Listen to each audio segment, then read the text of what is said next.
Okay, everybody, I am so excited because I am reviewing the 2 new episodes of Dexter Original Sin. A little surprised with them dropping 2 episodes this week, but pretty cool. So let's start with everything that goes down in episode 2, Kid in a Candy Shop. Now, I just want to say my favorite moment of this whole episode was having Deb say Ephesaurus Rex. Like, really truly honoring this character of Deb Morgan, and it really made me laugh out loud. It's so cool watching this show because not only is it in the timeline show, going in the past. I feel like I'm going in the past watching old Dexter again. So I think that's really the big joy that's come out of it for me so far. And how they're connecting stories that we know how they end up in Dexter. Like having Estrada's cartel become a big part now of the show, and that they're the ones being targeted for this judge's son being kidnapped. But I don't think that in this story, they're the ones who did that. I think they're the big misdirect of the season. That would be too easy. But Hector Estrada was killed by Dexter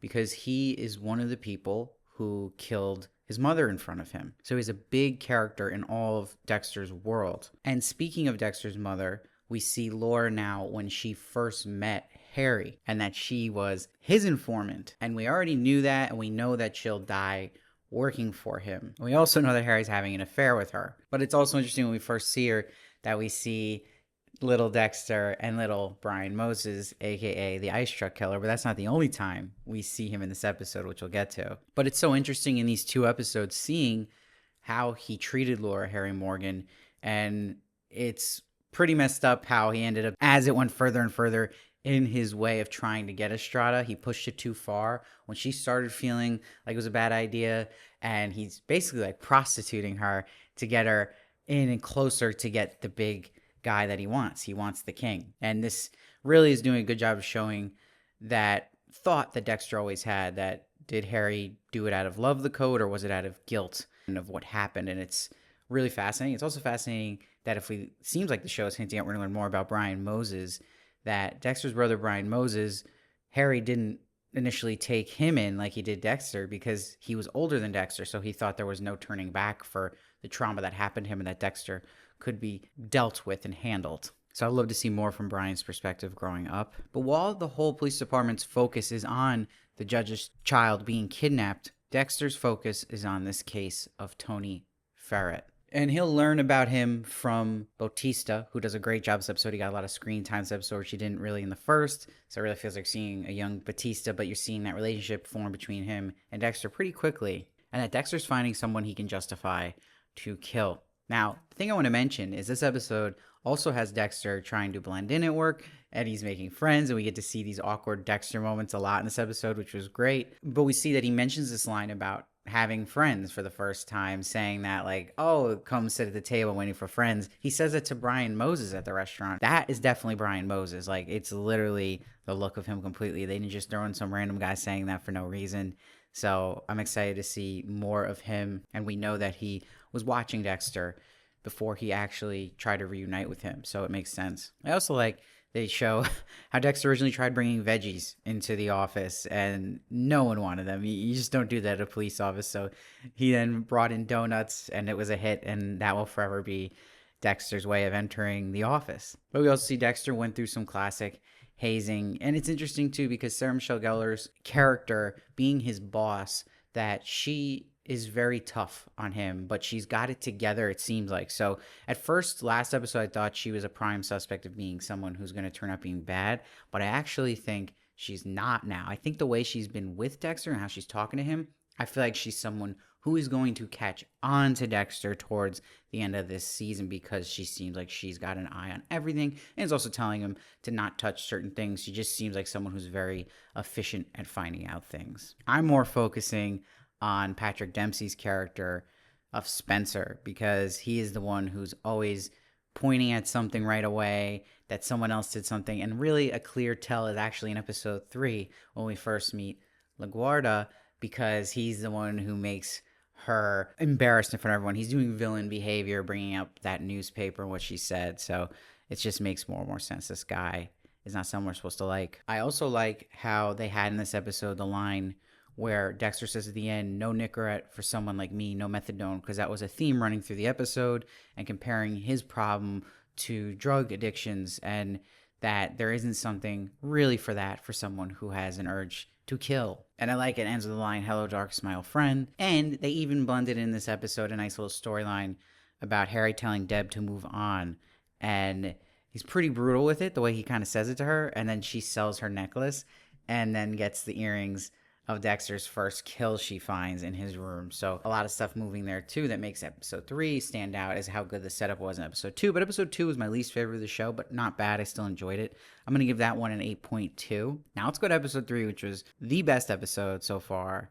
And we finally got to see LaGuardia, and we get to see Christina Milian plays her. And she does a great job just adding to this cast, all nailing their parts. She even has the walk down perfectly of LaGuardia and the posture. But you see she's coming in to clean up the mess, they say, and that she'll even say later on to Harry, who she starts to get closer with towards the end, and he starts to warm up to her because he sees how good she is at her job, but also her mentioning that all the cases that are on the board, the top ones are all of white victims, so there needs to be some change there in how they're putting away minorities' cases. I also want to say there's a little line they had with Spencer here where he says to Harry Morgan when he's talking about the Powell family that his kids played with Powell's kids, the judge. So little lines like that are very important, even though they make like they're not. And again, it's just setting up a way he could be connected to them and him being behind something here. And what's cool is when we really get to see in Overdrive Dex on the hunt for Tony Ferrara. So we're getting to see a full episode of Dex doing what he would always do in the show. We see he has Masuka make a fake ID card for him, and he uses Patrick Bateman because American Psycho is Dexter's favorite book. Thank God Tony Ferrara didn't read that book. And they do a really nice job this episode. The best they've done so far is Deborah and Dexter's relationship and honoring that. And that complicated brother and sister relationship, it gets really complicated in later seasons, which I don't really want to talk about. But they do a good job of that love that's there between them. And they do it by also bringing in this character of Sophia, who's Deborah's friend. And Sophia has a crush on Dexter. And when he sees she's wearing the earrings, that was such a clever and great moment.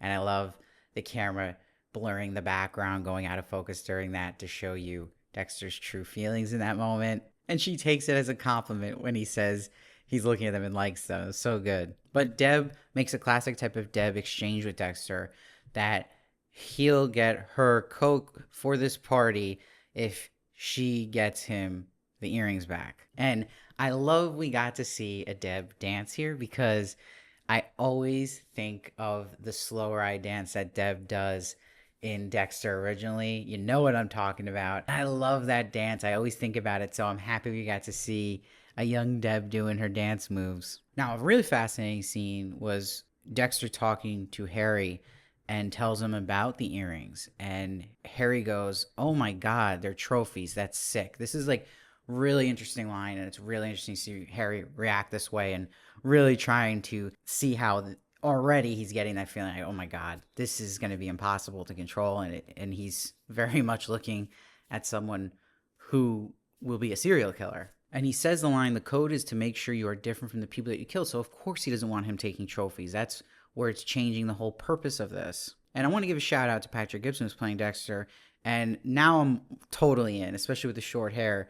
But he does all the mannerisms great. And I love he does the hands up motion like this that Dexter always does really well. And I really like how they did this scene. It was like a big payoff of how he was going to get Tony Ferrara. And he goes to this lie match. And when they go outside, he knows Tony's staple. So he knows he's going to shoot him to the side of the head and threaten him. And that's exactly what he did. That's why he smirks. And he's able to get the bullet out and find the bullet match. I also love, though, that no one ran outside from a gunshot right out there.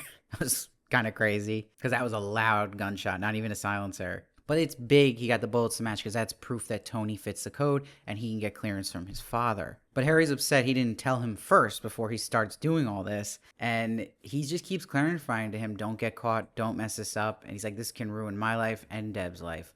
What you do has to go through me first. You see, Harry wants to go with him to take care of Tony when he gives him the okay. But Dexter gets him to let him go on his own. And he promises no trophies. I already mentioned the flashback scene with Laura and that it felt like he was prostituting her and she gets this bad feeling at that moment and they still keep going through with this and we know how tragic this is going to end. But it was really nicely done, this sequence. It was very tense when she was in the limo. And I almost thought they were going to show it as when Harry slowed up by that truck just going slowly in front of his car, that would be the reason they didn't get there in time with her getting killed, but it wasn't the case. But I thought that would have been crazy. But Dexter gets the earring back, and I like Dexter and Deb bonding over the fake cocaine, and then it leads to Dexter having the most awkward kiss with Sophia. And at the meantime, we're seeing the scene where LaGuardia is showing Harry what she can do and what she's about, and he's starting to warm up to her.